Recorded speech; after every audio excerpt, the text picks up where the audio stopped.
The cameras weren't even rolling when the first explosion happened, and it wasn't in the script. Saucy Santana walked into the Love and Hip Hop Atlanta Season 12 set like a hurricane.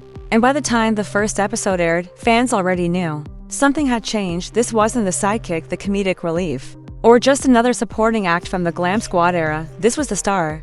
But what pushed Santana to the front of the stage wasn't just his music, it was the chaos, the clash, and the secrets that spilled out behind the scenes. Word spread like wildfire. Was Santana really the reason for the cast divide? Did he expose an A-lister's private messages on set? And what was that mic drop moment during the reunion taping that had security stepping in? From bold clapbacks to teary confessions that caught even the producers off guard. Santana's journey this season didn't follow the rules, and that's exactly why fans can't stop watching. Everyone has something to say, but no one saw it coming, and now, as headlines swirl and alliances crumble, one thing's for sure: Love and Hip Hop Atlanta 2025 has a new king.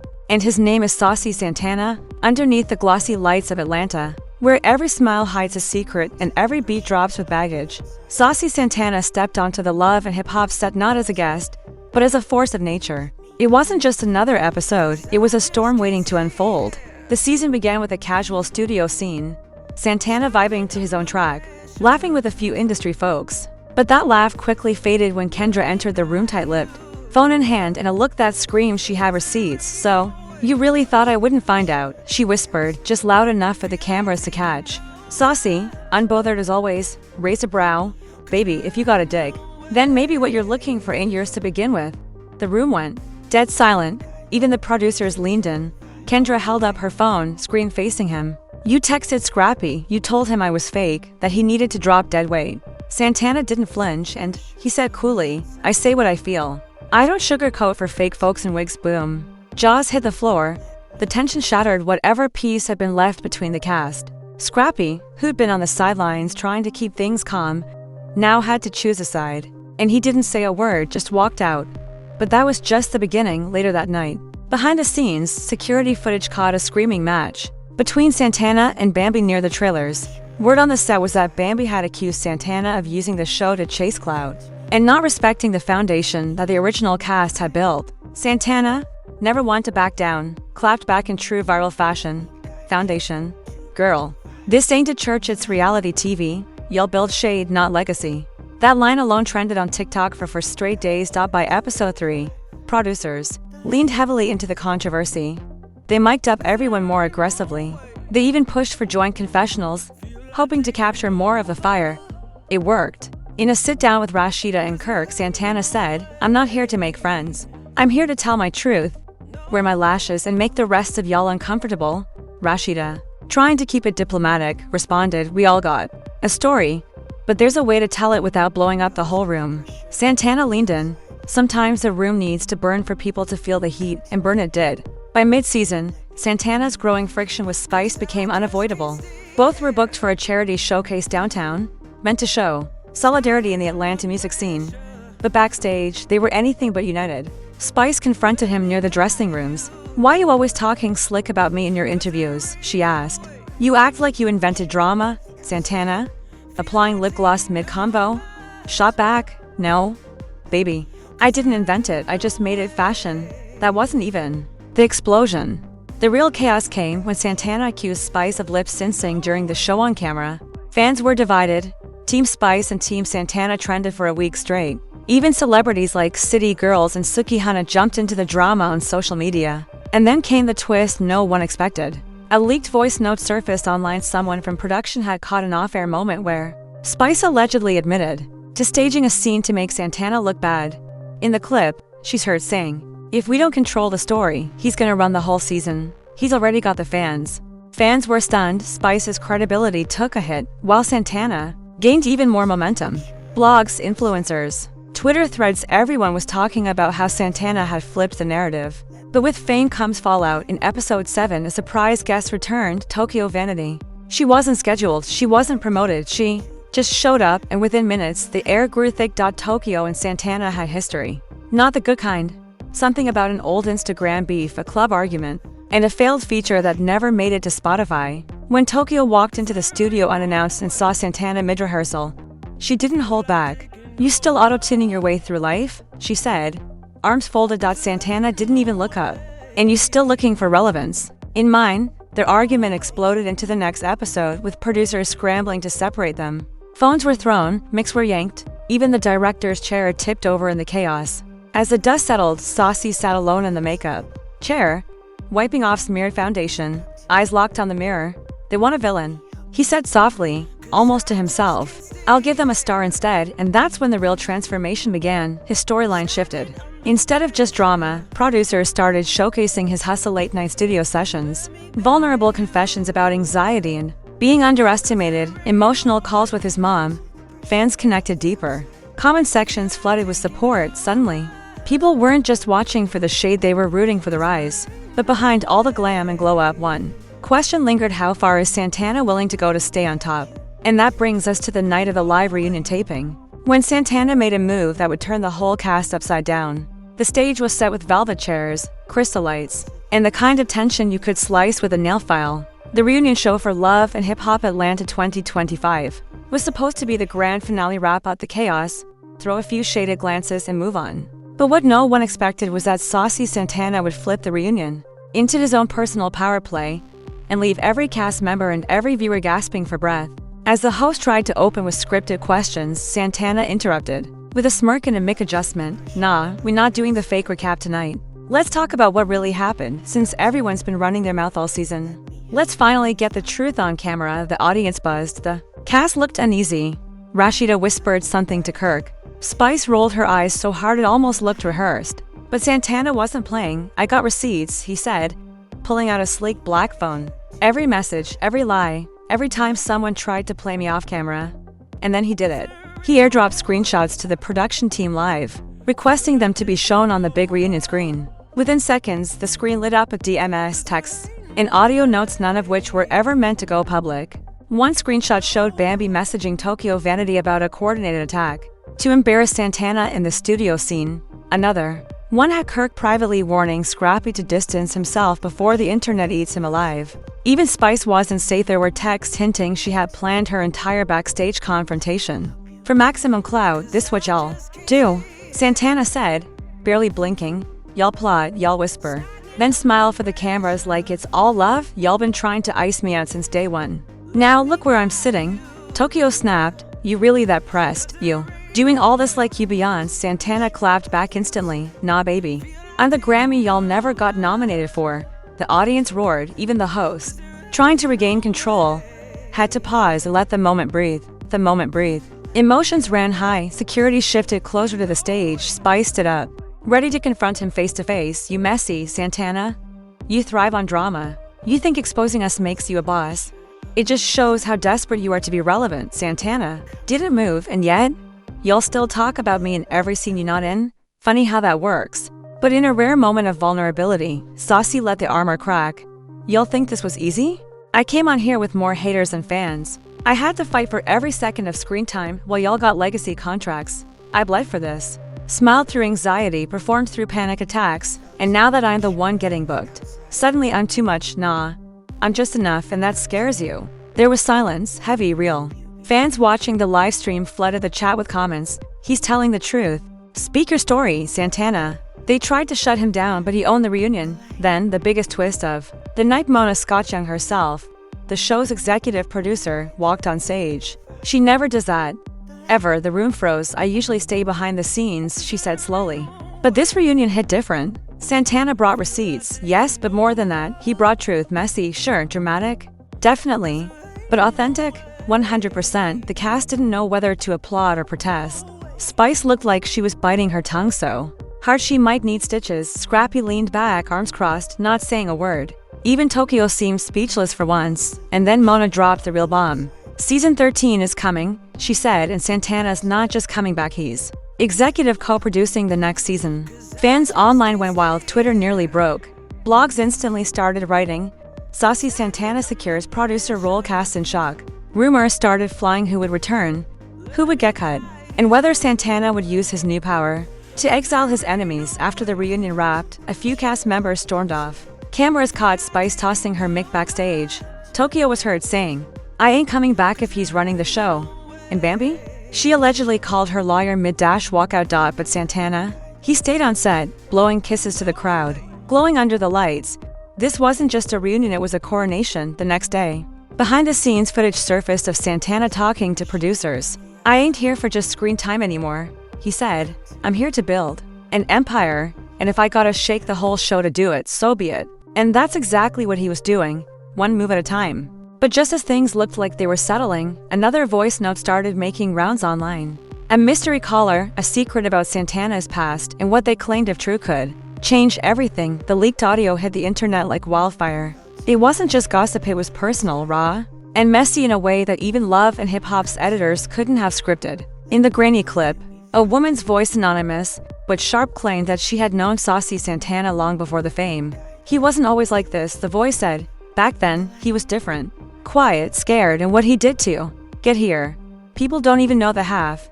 Fans immediately went into detective mode. Who was the voice? Was it an ex-friend, an old flame, a disgruntled former collaborator? Within hours, speculations were trending. Santana exposed the truth about Saucy and cancel her crown flooded Twitter and Reddit threads. Santana, true to his bold style, didn't run. Instead, he took to his Instagram live that same night, face bare, no makeup, hair tied up, and eyes locked on the camera. "Y'all wanna know the truth?" he said, voice calm but firm. "I came from nothing. I did hair in my cousin's kitchen. I slept on floors. I got laughed at in high school for walking like I owned the hallway. And yeah, I did what I had to do to survive. If that makes me fake, then call me Barbie, cause baby.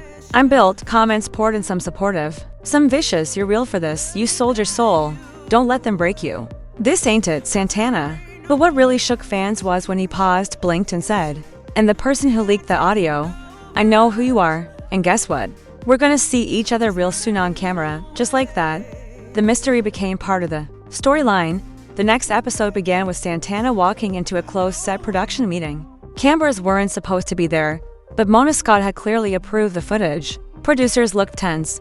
One of them, a woman with an iPad and a clipboard, whispered, "He's here." Santana sat down, crossed his legs, and said, "Bring her in." The doors opened, and in walked Jayla, an old friend from Santana's early Miami days. Someone fans had never seen on camera before, but who'd been name-dropped in Twitter threads for years. She was dressed in all black, eyes sharp, lips tight. "You really thought leaking that would break me," Santana said. "Not even blinking." LHHATL laughed. "Break you? No. I just wanted people to remember the Santana before the lashes and the auto-tune. The one who cried after every rejection." "You mean the one who survived it all?" Santana shot back. "You think you got dirt on me? Baby, I am the dirt. I grew from it." The two argued for 10 explosive minutes, trading stories, insults, and emotional jabs. Jayla accused Santana of cutting her off when he blew up. Santana accused Jayla of betrayal and cloud chasing. "You ain't mad at me," he said. "You mad because the world finally sees me, and they don't see you." That line echoed across the internet. TikTok edits, Twitter memes, even fan-made merch. "They see me, not you." But the reunion with Jayla wasn't just drama. It opened a door into Santana's past that fans hadn't seen. Flashbacks, home videos, grainy footage of him performing at a block party in 2015, surrounded by kids, wearing mismatched shoes but radiating star power. Producers leaned in, editors added softer music. For a moment, the audience didn't see a fighter, they saw the fighter's origin. Cut to present day, and Santana's life was changing fast. Appearances on late-night talk shows, a magazine cover shoot with Rolling Stone, rumors of a documentary deal. And then came the invite that flipped everything, a spot on Dancing with the Stars. Fans were divided. Some said he was leaving Love and Hip Hop behind. Others believed it was part of a bigger plan to expand his empire. Santana addressed it head-on. In another confessional, "I'm not leaving the hood behind, I'm bringing the hood with me." Double quote. Still, not everyone was on board. Backstage, Spice confronted him again. This time off camera, but the audio was accidentally captured by a mic tech. "You playing both sides. Santana. You want to be Love and Hip Hop and Hollywood at the same time? You can't have it all." Santana's voice was cold. "Watch me." The next few scenes built toward one massive, inevitable blowout. Santana's official listening party for his new app, Back to Basics. The venue was packed, neon lights, fans screaming, cameras everywhere. And then Spice showed up, uninvited. Security tried to stop her, but Santana waved them off. "Let her through. If she wants to hear real music, let her get educated." The tension was nuclear. Midway through the performance, Santana paused the music. "This next track's dedicated to all the fake friends, the ones who smiled in my face and stabbed my back. The ones who underestimated me. The ones who said I was just a phase. He turned directly to Spice in the crowd, and for the record, I'm not a phase, I'm the main era. The beat dropped, the crowd lost it, Spice stormed out, blogs went crazy. Fans called it the most iconic moment of the season. But after the music, after the lights went down, Santana sat in his dressing room, staring at his reflection. He whispered, "You wanted this, right?" And for a second, the silence answered, louder than the applause. The morning after the listening party, social media was in full meltdown. Saucy Santana's main era quote had become more than just a moment, it was now a movement. T-shirts were being printed, memes were going viral, and fans were declaring the night as a rebirth of love and hip-hop itself. Blogs labeled him the new blueprint of the franchise. But behind the hype, cracks were starting to show. Within hours of the event, Spice released a now-deleted Instagram story where she hinted that Santana's rise was manufactured by producers, and that some scenes were pushed to boost his image, even though she didn't name him directly. Everyone knew. The shade wasn't subtle.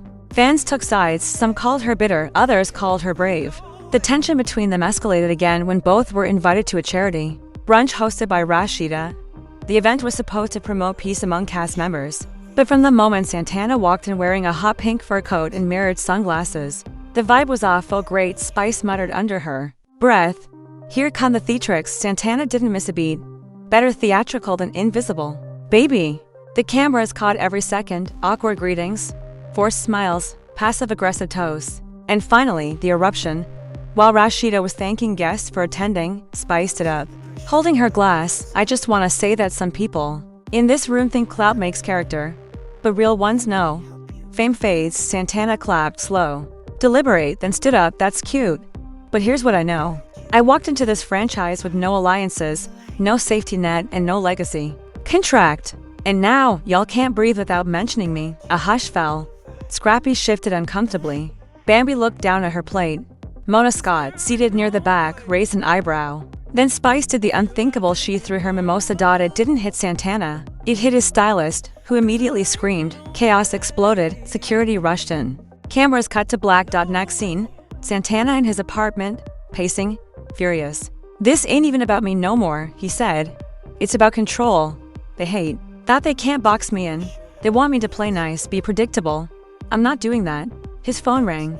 It was his mother. Double quotes, "Baby, I saw the brunch," she said. "You alright?" "I'm good." "Mama?"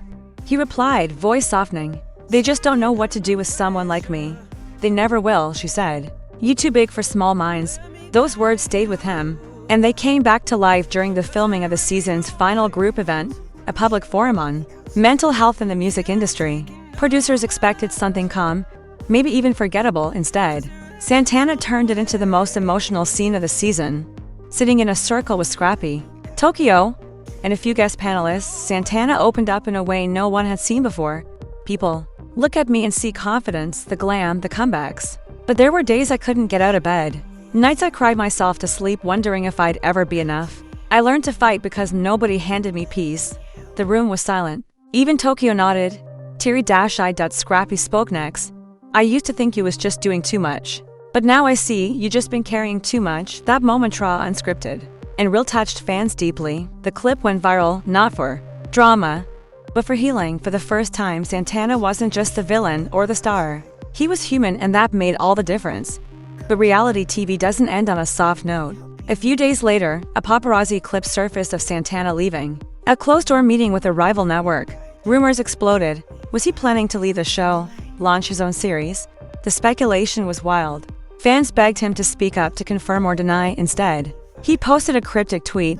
"You can't cage a lion once it knows the gates are fake." That tweet alone got 3 million views in under 24 hours. The season finale aired the next night, and it ended exactly where it began. Santana, alone in the studio, headphones on, humming to himself. A soft beat played in the background. He turned to the camera. "If they think the story's over, they ain't been watching close enough." Fade to black. No one said a word.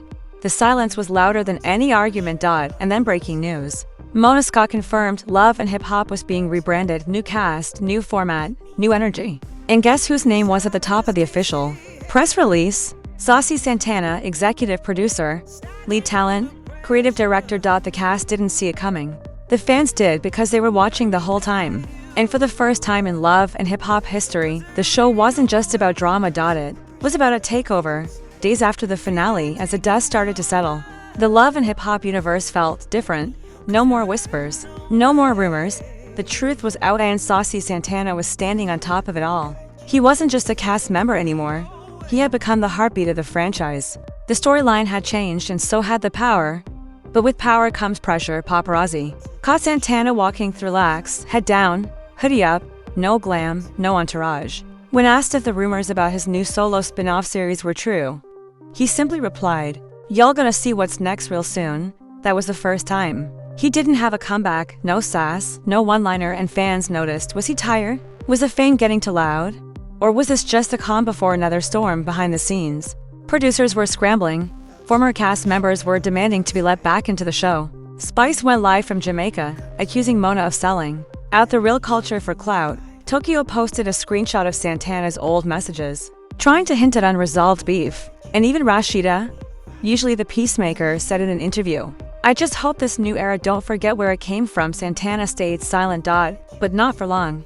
At the 2025 MTV Reality TV Awards, Santana arrived late, like real late. Red carpet closed, flashes stopped. Everyone assumed he skipped the event. And then boom. The doors flew open during the live telecast, music cut, and there he was, that silver suit, diamond cane, and a mic in hand. The crowd went wild, the internet went insane.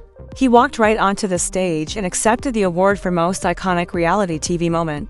For his infamous brunch scene with Spice, he held the award, looked into the camera, and said, "They tried to write me out the story, so I rewrote the whole script, and this is just the pilot." The crowd erupted. Backstage footage showed Tokyo rolling her eyes, Spice leaving early, and Scrappy shaking his head with a smile. But the night didn't end there. A surprise teaser trailer aired after the event. The Saucy Saga, Atlanta Unfiltered, a new spin-off series, produced by Santana himself, diving into the real behind-the-scenes chaos of love and hip-hop, with unreleased clips, off-camera scandals, and private interviews. Fans lost it. Comments blew up. "This man is a genius. Reality TV ain't ready. Give him his crown already." The premiere date? Exactly 1 year after his love and hip-hop debut. Full circle. In the days that followed, Santana started posting cryptic behind-the-scenes shots, blurred-out cast members, studio setups, closed-door meetings with networks and fashion brands, whispers of a book deal, talks of an acting debut. And then came the biggest shock of all, a leaked audio clip, this time from Mona Scott herself, saying, "We thought he'd be a good addition. We didn't know he'd take the whole damn show." It was real, raw, and honest. And it confirmed what fans already believed. Santana didn't just rise in love and hip-hop. He redefined it. As season 13 geared up with a whole new cast, a whole new tone, and Santana sitting in the executive chair, everyone had one question on their mind. Was this still love and hip-hop? Or had it become something even bigger? The answer: it was both. And it all started with one unapologetic, glitter-drenched, drama-wielding icon who dared to say, "This ain't a cameo, this is my empire." And now that empire was built, brick by messy, glamorous, unfiltered brick, and the world was watching. Now tell me, are you? And just like that, the game changed. What started as just another season of love and hip-hop Atlanta became a complete takeover. Saucy Santana didn't just break into the franchise, he flipped it, shook it, and rebuilt it in his own image. From emotional breakdowns to savage clapbacks, from betrayal behind the scenes to front-row red carpet moments, Santana gave fans everything: truth, fire, chaos, vulnerability, and above all, authenticity. He went from being the underdog to the face of the franchise. He didn't wait for permission. He didn't ask for approval. He came in loud, proud, and unstoppable. And now, every cast member, every network exec, and every viewer knows that when Saucy Santana shows up, it's not just another scene, it's a moment that defines the show. But what comes next? What comes next? Will Santana's spin-off shake the reality world again? Will old enemies return? Will the new cast rise to his level or try to bring him down? And most importantly, can anyone truly handle the empire he's building? You've watched the drama unfold, you've seen the battles, the breakthroughs, the breakdowns, and the boldest power moves reality TV has ever witnessed. But this is your moment now. Drop your thoughts in the comments. Was Santana's rise legendary or overhyped? Should he lead the next season solo? And what do you think of the cast reactions? Make sure you like this video, subscribe to the channel, and hit that bell icon so you never miss a second of the madness that's still to come. Because if we've learned anything this season, it's that in the world of love and hip-hop, Santana isn't just part of the story anymore, he is a headline. Stay locked in. More tease brewing. And trust us, this was just the beginning.